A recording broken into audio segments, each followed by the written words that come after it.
Halo semua, apakah kamu pernah mendengar klaim bahwa Islam masuk ke Nusantara dengan cara damai tanpa perang? Kalau kamu pernah mendengar klaim itu, kamu perlu tahu bahwa itu adalah kebohongan. Memang ada yang masuk Islam secara sukarela, tetapi ada juga yang masuk Islam secara terpaksa dengan ancaman pedang. Pada video-video sebelumnya, kita sudah membahas contohnya Perang Paderi yang mengislamisasi Minangkabau secara paksa dan Raden Patah mengislamisasi Jawa secara paksa. Sekarang kita membahas Perang Musuh Seleng yang mengislamisasi Sulawesi Selatan secara paksa. Jadi jangan kemana-mana, simak video ini sampai selesai.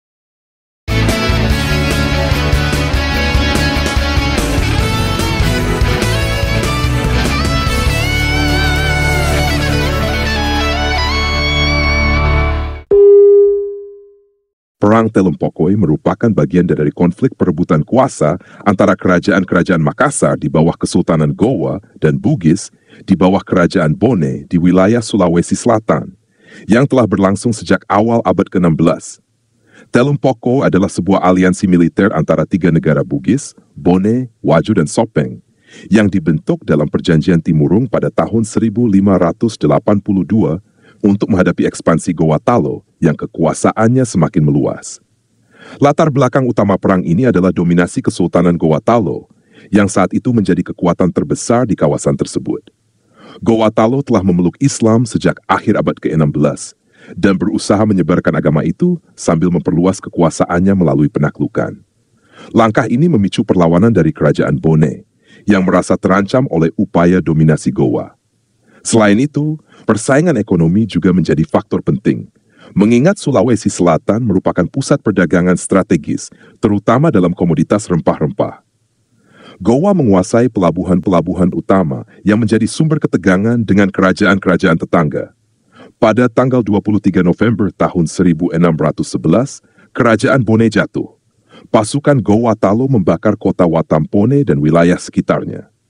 Arumpone Laten Ripale bersedia memeluk Islam dan memerintah sebagai bawahan Sultan Alauddin dan Karaeng Matoaya. Dengan jatuhnya Bone, aliansi Telempoko kehilangan kemerdekaannya, sementara Gowatalo menjadi penguasa tertinggi di Sulawesi Selatan, hingga akhirnya menjelma menjadi negara paling dominan di wilayah Indonesia Timur.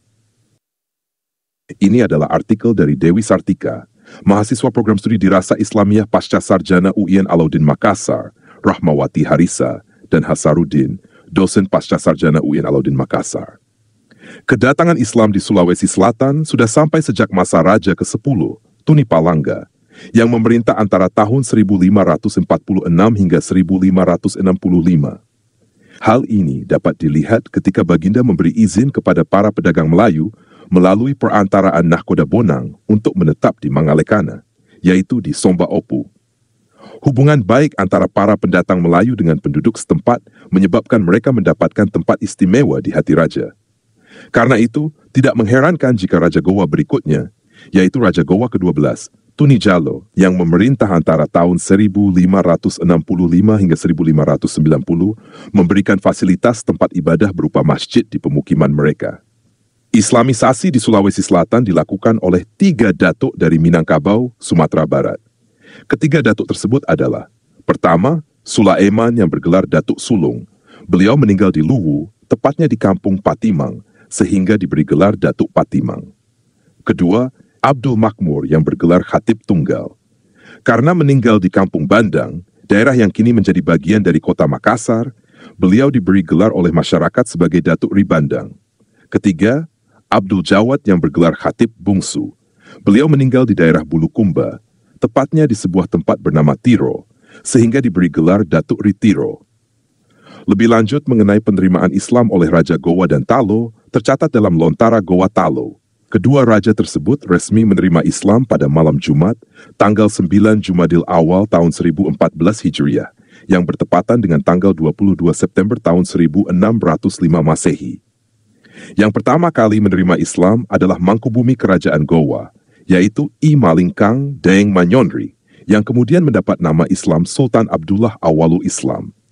Pada saat yang sama, Raja Gowa ke-14, I Mangarangi Deng Manrabia, juga memeluk Islam dan dikenal dengan nama Islam Sultan Alauddin. Dengan diterimanya Islam oleh Raja Gowa, kerajaan tersebut menjadi tonggak sekaligus pusat penyebaran Islam di wilayah Sulawesi Selatan. Berangkat dari tuntutan syariat dan ikrar yang disebut Paseng, Sultan Alauddin kemudian menyampaikan seruan tersebut kepada kerajaan-kerajaan lain di Sulawesi Selatan. Namun sejumlah kerajaan besar yang tergabung dalam aliansi Telupoko, yaitu Bone, Wajo, dan Sopeng, menolak seruan dari kerajaan Gowa. Penolakan itu bukan tanpa alasan. Kerajaan-kerajaan Teluko menafsirkan bahwa penyebaran Islam yang dilakukan Gowa hanyalah upaya politik dan ekonomi yang dijalankan oleh kerajaan tersebut. Karena itu, penolakan tersebut dijadikan alasan oleh kerajaan Gowa untuk memerangi kerajaan-kerajaan yang menolak dalam perang yang dikenal dengan sebutan Musuh Seleng. Penyerangan pasukan kerajaan Gowa terhadap kerajaan-kerajaan Telupoko akhirnya membuat aliansi itu mengalami kekalahan dan harus memeluk Islam. Sopeng menerima Islam pada tahun 1609 Masehi. Wajo menerima Islam pada tanggal 10 Mei tahun 1610 Masehi. Dan Bone, saingan politik Gowa Talo sejak pertengahan abad ke-16, menerima Islam pada tanggal 23 November tahun 1611 Masehi. Arung Matoa Wajo, Lasangkuru Patau, adalah Raja Wajo pertama yang menerima Islam bersama rakyatnya di Topacedo, sebelah barat Tosora. Peristiwa itu terjadi pada hari Selasa, tanggal 15 Syawal tahun 1020 Hijriah, yang bertepatan dengan tanggal 6 Mei tahun 1610 Masehi, ketika mereka mengucapkan 2 kalimat syahadat.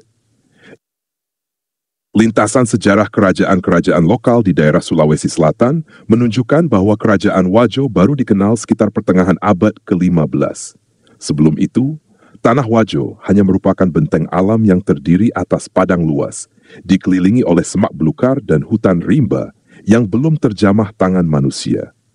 Abdul Razak Daeng Patunru menggambarkan bahwa pada zaman purbakala, ketika belum ada orang yang tinggal di Wajo, daerah itu masih berupa tanah lapang yang sangat luas, diselimuti hutan lebat yang di dalamnya hidup berbagai macam jenis binatang dan aneka ragam burung.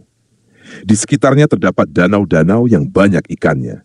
Menjelang abad ke-13, tanah Wajo mulai dikenal dan didiami oleh beberapa kelompok masyarakat.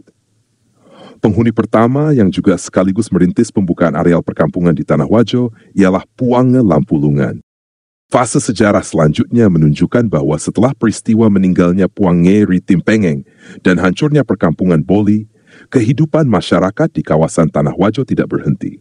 Sekitar abad ke-16, datanglah seorang keturunan bangsawan Bugis bernama Lapauke. Lapauke inilah yang kemudian merintis kerajaan Cino Tabi, yang pada perkembangan selanjutnya menjadi kerajaan Wajo. Penamaan Wajo berasal dari pohon bajo, yaitu nama pohon besar yang rindang daunnya dan berdiri di Majauleng. Di tempat itulah rakyat Boli mengadakan perjanjian dengan Latri Bali, yang kemudian diangkat menjadi Raja Wajo pertama.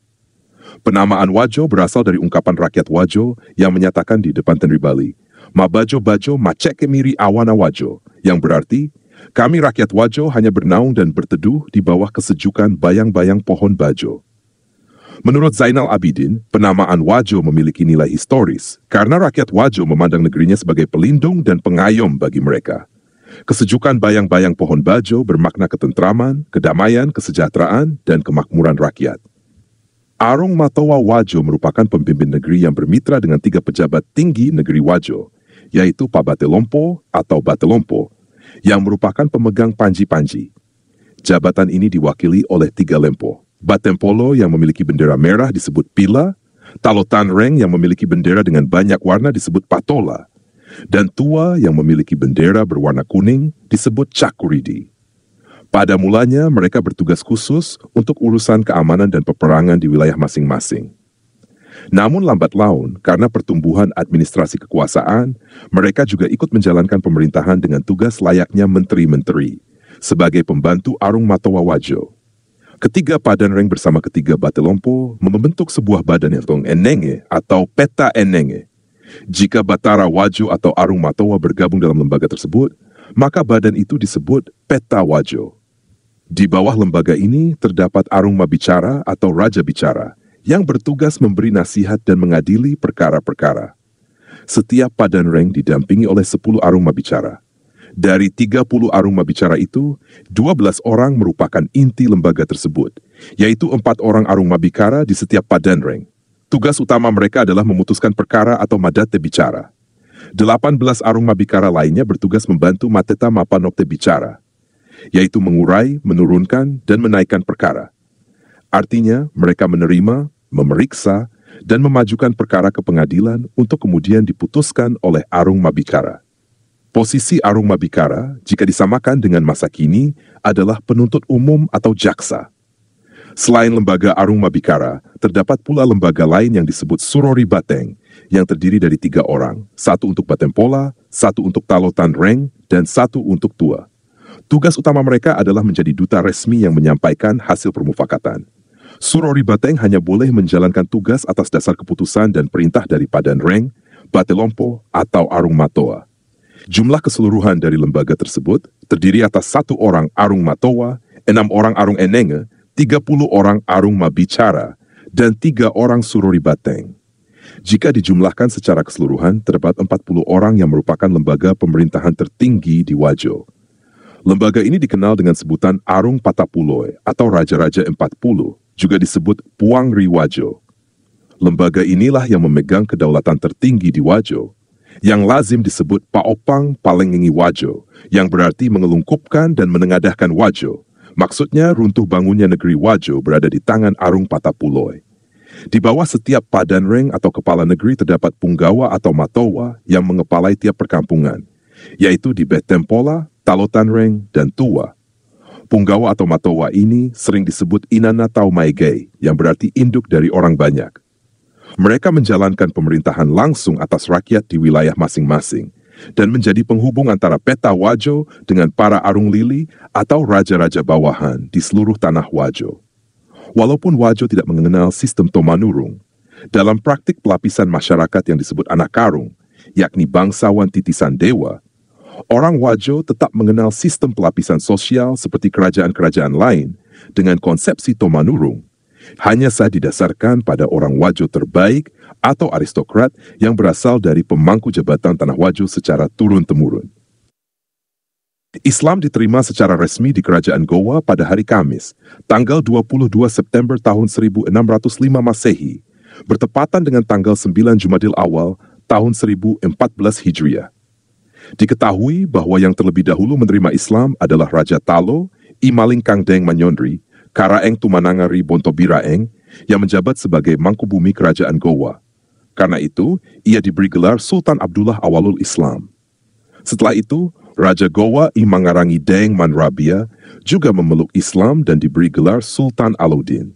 Sehubungan dengan peristiwa tersebut, dilaksanakan salat Jumat pertama di Talo.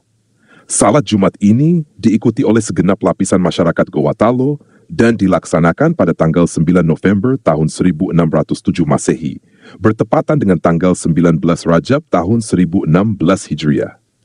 Menurut Ahmad Sewan, salat Jumat ini memiliki arti penting dalam proses Islamisasi Sulawesi Selatan, karena setelah itu Sultan Alauddin mengumumkan di hadapan jamaah bahwa kerajaan Goa adalah kerajaan Islam dan menjadikan kerajaannya sebagai pusat penyebaran Islam di Sulawesi Selatan. Keputusan tersebut didasarkan pada perjanjian antara kerajaan-kerajaan Sulawesi Selatan yang telah disepakati sebelumnya, dikenal dengan Ulu Ada. Isi perjanjian itu berbunyi, barang siapa menemukan jalan yang lebih baik, maka ia berjanji akan memberitahukan jalan baik itu kepada raja-raja sekutunya. Penyebaran Islam di beberapa kerajaan berlangsung dengan damai, namun berbeda dengan kerajaan-kerajaan yang tergabung dalam aliansi Telupoko, gabungan dari 3 kerajaan, yaitu Bone, Sopeng, dan Wajo. Mereka menolak ajakan kerajaan Goa. Penolakan tersebut didasarkan pada dugaan bahwa ajakan itu hanyalah taktik politik Goa untuk memulai ekspansi dan dominasi dalam bidang politik, serta ekonomi di seluruh wilayah Telupoi. Karena penolakan tersebut, kerajaan Goa menggunakan alasan untuk mengangkat senjata dalam rangka menyebarluaskan Islam, yang dikenal dengan istilah musuh seleng. Semua berawal dari penolakan Arung Matoa Wajo terhadap tawaran Karaeng Goa untuk menerima Islam. Penyerangan pertama dilakukan oleh kerajaan Goa pada tahun 1607. Pasukan Goa melalui jalur barat pertama-tama mendarat di Sawito, Pinrang. Tempat itu kemudian dinamai Binangan Karaeng, yang berarti sungai tempat pendaratan Raja Gowa. Dari sana, mereka melanjutkan perjalanan ke Supa dan Sidenreng. Di daerah ini, pasukan Gowa mendapat perlawanan gigih dari pasukan Telupoko. Dalam pertempuran di Ajatapareng, pihak Gowa mengalami kekalahan dan terpaksa mundur. 3 bulan setelah perang di Ajatapareng, Raja Gowa kembali mendarat di Akatongeng, wilayah yang termasuk daerah Wajo. Dalam penyerangan ini, pihak Gowa berhasil memengaruhi rakyat Akatongeng serta kerajaan-kerajaan sekitarnya, seperti Akajeng dan Padaelo, untuk berpihak kepada Gowa. 6 bulan kemudian, pasukan Gowa kembali menyerang Wajo melalui Parepare. Mendengar kabar bahwa pasukan Gowa telah melakukan pendaratan, pasukan Telupoko bersiap menghadang di Amparita, tepatnya di pegunungan Sutupue. Namun pada kenyataannya, pasukan Telupoko dapat dipukul mundur setelah berperang selama 3 hari di daerah Busatoy. Dalam peperangan ini, beberapa pihak dari Sopeng gugur, diantaranya Arung Bilatijaya. Akibatnya, pasukan Telupoko mundur hingga ke Lelempulu, Sidenreng. Dengan mundurnya pasukan Telupoko, situasi berubah.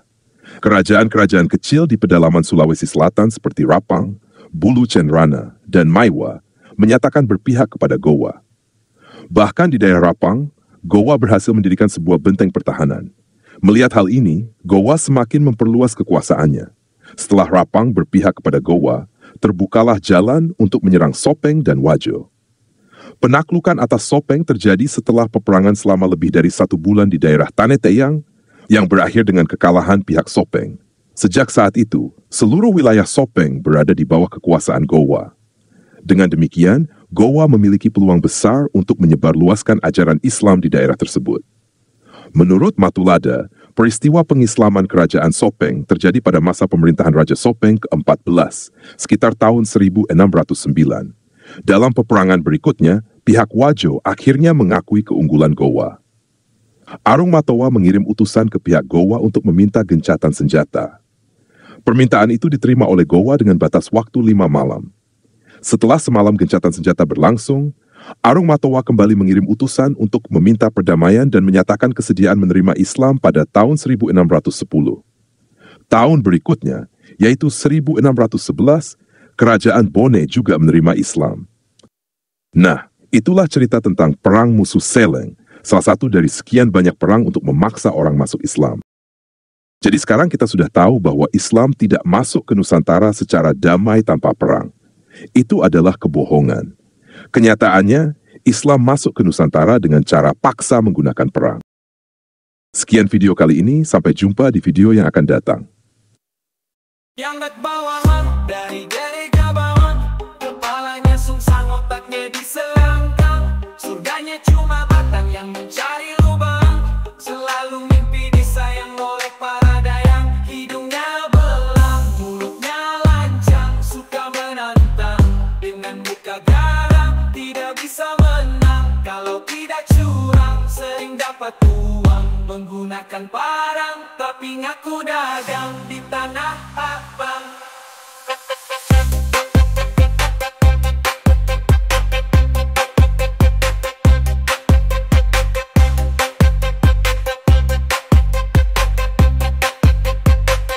Tapi ngaku dagang.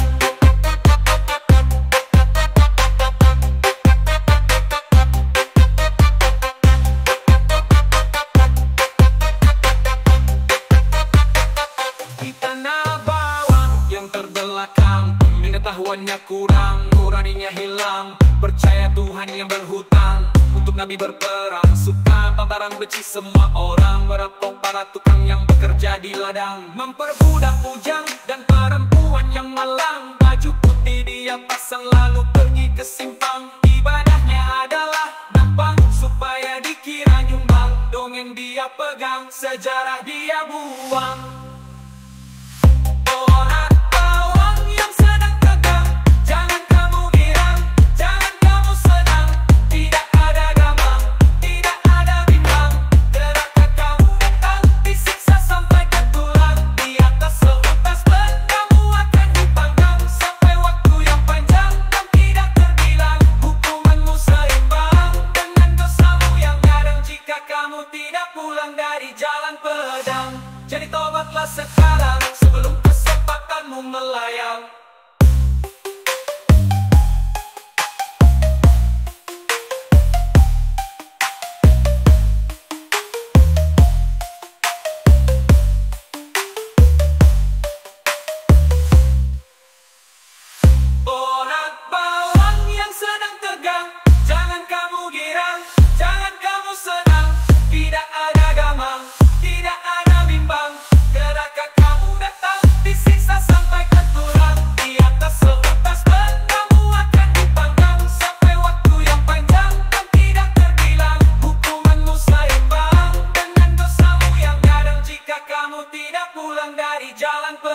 sayang. Jadi tobatlah sekarang sebelum kesempatanmu melayang.